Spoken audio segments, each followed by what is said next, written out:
Nihoyat sizlar kutgan video. Indoneziyadagi 5-kunimiz. Hammaga assalomu alaykum. Kunimizni zavtrak qilishdan boshladik. Bu qovurilgan banan. Keyin esa Indoneziya qirolining saroyiga bordik. Taassurotlarim juda ham a'lo. Bizning milliy kiyimimiz adras bo'lsa, indoneziyaliklarniki batik. Har bir naqshini o'z qo'llari bilan chizish. Indoneziyada meni eng sevimli mevalarimdan biri bananni har bir qadamimizda uchratadi. Endigi navbat safariga. To'g'risi, bu manzarani ko'rib hissiyotlarimni boshqara olmadim.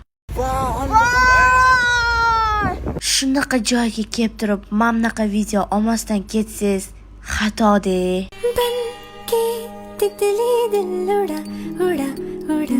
Safarini tugatib, shoppingga yo'l oldik. Voy tavba! Odamlar xo'roz qanti chet ellikka desa, yotib olib yalayman deydi-ya. degan gapning ma'nosini endi tushundim. Palonsun bo'lsa ham chet ellikka deb og'zim lang ochilib villaga yo'l oldik. Villada ovqatlanib, gostinitsaga qaytdik.